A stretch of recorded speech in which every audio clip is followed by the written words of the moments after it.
Olá pessoal, dando continuidade às nossas aulas de sistemas lineares, aula número 5, resolução de sistemas lineares. Essa aula é uma aula bem curta, nós só vamos organizar através de tópicos quais são os métodos de resolução dos sistemas, no caso possível determinado, possível indeterminado e impossível. E aí no próximo encontro a gente inicia nos métodos de resolução dos sistemas lineares, sistemas possíveis e determinados. Tranquilo? Muito bem, então vamos por partes.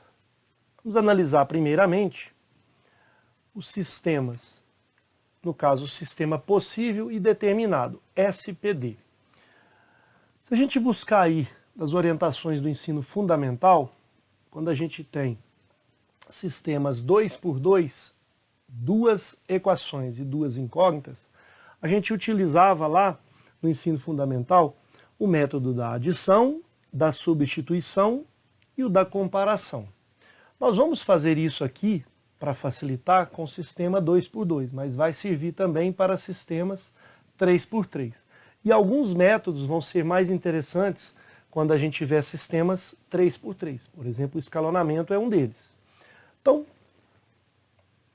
o primeiro método a ser resolvido um sistema é pelo método da adição. Inclusive, no exercício motivacional, a gente resolveu pelo método da adição numa determinada parte.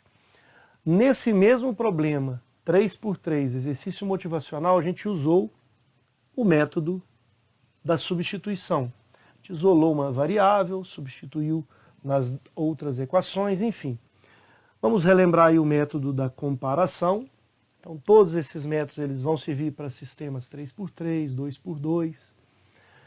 Mas eu digo que o escalonamento, na minha opinião, é o método, talvez, que traga aí maior conforto. A gente não tem tanto trabalho para resolvê-lo, né? Obviamente, vai ter um trabalho ali, dependendo do sistema, mas é o que vai gerar menos trabalho, né? E a gente vai escrever menos. Os outros métodos realmente dão mais trabalho. O método do escalonamento também é chamado de método de eliminação de Gauss. Continuando os métodos, o método gráfico, ele é interessante quando a gente tem aí um sistema 3x3, né? Para n igual a 3, quando a gente tem matrizes quadradas, né? E aí a gente vai utilizar o método gráfico. Mas na verdade esse método é só uma análise. Ele às vezes nem consegue encontrar a solução. É só uma análise gráfica para poder abordar o nosso conteúdo. Existe também a resolução pela regra de Cramer, né, que também tem o seu papel para determinantes 3x3, a gente vai organizar, tem a ver com o determinante.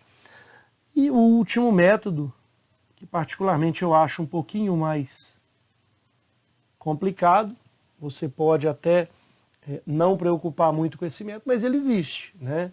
Se você adaptar por ele, às vezes alguns alunos não, eu prefiro o método de obtenção, de utilização da matriz inversa. E aí você pode utilizar ele. Então esses são os métodos que a gente vai trabalhar no próximo encontro. Vamos identificar agora os métodos de resolução de sistemas lineares quando o sistema é possível e indeterminado. Muito bem. Para sistemas possíveis e indeterminados, a gente tem os mesmos métodos: adição, substituição, comparação, o escalonamento, né? Vale sempre a pena reforçar que é o método, particularmente, que eu acredito que seja o mais adequado para os sistemas no geral, e o método do escalonamento também é chamado de método de eliminação de Gauss. Nós podemos ter também o método gráfico, para resolver o gráfico de várias retas. Cada reta vai ser uma determinada equação. E agora esses dois métodos eles não podem ser aplicados, porque o determinante daquela situação de matriz para sistema possível determinado vai ser nulo, a gente vai trabalhar com ele. Então esses dois, eles não se aplicam para sistema possível indeterminado, tranquilo? Então, somente esses 5 e vamos dar aí a ênfase no escalonamento. Para finalizar, temos aí um sistema impossível, SI, e também organizado aí através dos seus métodos. Temos a mesma ideia, adição, substituição, comparação, novamente. Notem que o escalonamento sempre é possível em todas as situações. Então, vale a pena sempre destacar o escalonamento. Ele é melhor do que esses três acima. E alguns mais abaixo talvez nem se aplicam. Por exemplo, no caso, a utilização da matriz inversa não pode ser aplicada para sistema impossível. Mas ainda temos o método gráfico, que particularmente eu acho que é muito bom a gente saber visualizar aspecto gráfico, geométrico, mas ele talvez não resolva a solução. Então, em alguma situação, ele não é válido para a gente, porque se a gente quiser buscar a solução, talvez fica difícil. Às vezes a solução é um número racional, né? Então fica mais trabalhoso, é mais um aspecto visual.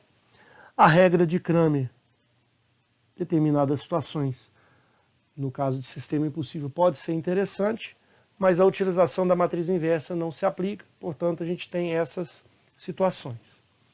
Bom, essa aula foi só para mostrar os métodos que a gente tem para resolver os sistemas lineares, cada um tem a sua situação particular, e no próximo encontro a gente começa a resolver de fato, né, os primeiros sistemas, né, possível e determinado pelos métodos que a gente está organizando aí.